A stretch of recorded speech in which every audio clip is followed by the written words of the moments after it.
Real accounts, accounts which are really exist and owned by the business, ये business के अपने accounts हैं, business ने इनको एक्वायर करने के लिए पैसा खर्च किया है। Cash, furniture, building, machine, stock, vehicle, computer, computer है ना, कंप्यूटर के अंदर जो सॉफ्टवेयर होता है वो भी, पर सॉफ्टवेयर होती है इंटेंजिबल एसेट। इंटेंजिबल एसेट कौन सी होती है? वो एसेट जिनको हम ना देख सकते हैं ना छू सकते हैं, तो ऐसी एसेट होती है बेटा intangible asset. Patent right, copyright, goodwill, अब ये नई नई चीज़ें आ रही हैं, ठीक है, घबराने की जरूरत बिल्कुल भी नहीं है। इन नई नई चीज़ों का मीनिंग भी आपको क्लियर करेंगे, समराइज में कर देता हूँ अभी। पेटेंट राइट क्या होता है? जैसे आपकी मान लो दवाई की फैक्ट्री है, मेडिसिन आप लोग बनाते हैं, आयुर्वेदिक मेडिसिन। अब आपने एक ऐसी मेडिसिन बना दी कि 2 ढक्कन अगर पी लो और उसके बाद आप कुछ भी पढ़ोगे अपनी बुक्स में तो आपको याद रह जाएगा, उसमें 1 महीने की वैलिडिटी आ जाएगी आपके अंदर, 1 महीने की ब्रेन के अंदर वैलिडिटी आ जाएगी for reminding the concept which you have learned just after drinking the syrup जो आपने बनाया। ठीक है, ये मैं इमेजिनरी बात कर रहा हूँ आपसे, ऐसा होता नहीं है।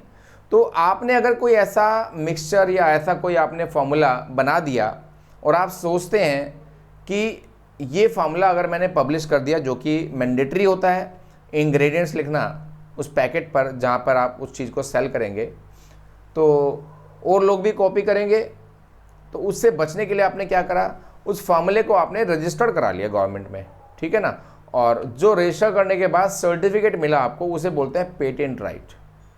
ठीक है, अब उसमें क्या होगा कि उस पर्टिकुलर एरिया में और उस पर्टिकुलर ड्यूरेशन तक उस फार्मूले को कोई और कॉपी नहीं कर पाएगा। तो वो जो सर्टिफिकेट मिला वो आपकी इंटेंजिबल एसेट है, खाली कागज ही तो है, लेकिन वो एक परमिशन है, परमिशन आपको मिल गई है, और परमिशन आपके लिए होती है इंटेंजिबल एसेट, क्योंकि उसकी वजह से आप तो प्रॉफिट कमाओगे। जिन चीज़ों में आपने पैसा खर्च किया आप उनको ओन करते हो, यानी कि अपने हिसाब से उनको चलाते हो, ठीक है ना, और वो आपको प्रॉफिट अर्न करने में हेल्प करती हैं। तो ये 3 क्वालिटी जिस चीज़ के अंदर होती हैं वो आपकी एसेट होती है, ठीक है ना, इसलिए पेटेंट भी आपकी एसेट होगा।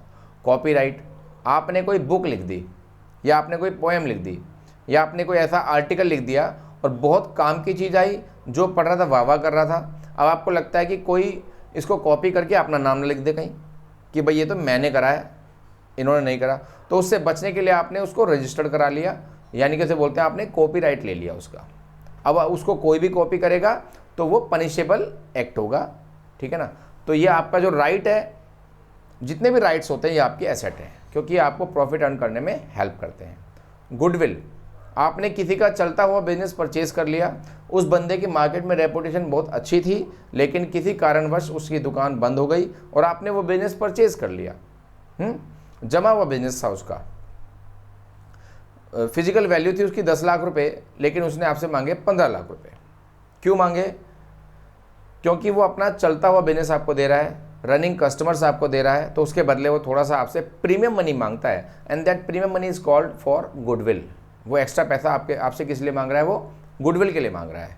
तो आपने 5 लाख रुपए जो एक्स्ट्रा दिए वो किसके लिए दिए बेटा? गुडविल के लिए, क्योंकि गुडविल भी एक ऐसी एसेट है। गुडविल मतलब रेपुटेशन की वैल्यू, आपकी जो इमेज है, आपकी जो रेपुटेशन है आपके बिजनेस की, उसकी वैल्यू।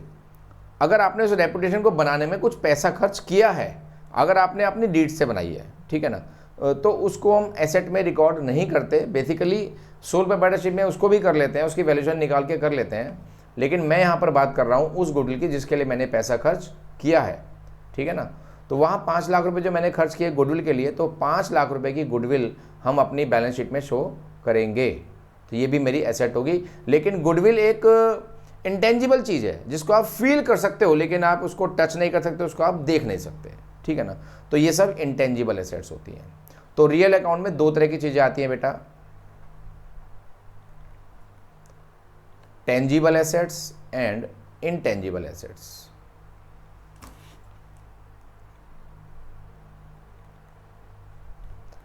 इंटेंजिबल एसेट्स, ठीक है। अब आई बात नॉमिनल अकाउंट्स की बेटा। नॉमिनल अकाउंट्स जैसे मैंने बताया कि इसमें वो सारे अकाउंट आते हैं जो नॉमिनल हैं, ठीक है, और जिनका कोई अस्तित्व ही नहीं है। अगर मैं लिखूं कि सैलरी पे करी, रेंट पे किया, तो एक्चुअल में तो कैश ही पे किया ना। सैलरी रेंट वगैरह का तो नाम यूज होता है ना बेटा। ठीक है, तो all expenses and losses, all expenses and losses, all incomes and gains, ये सब इसका पार्ट होते हैं नॉमिनल अकाउंट्स का, क्योंकि ये चीजें सिर्फ नाम के लिए यूज होती हैं। ठीक है,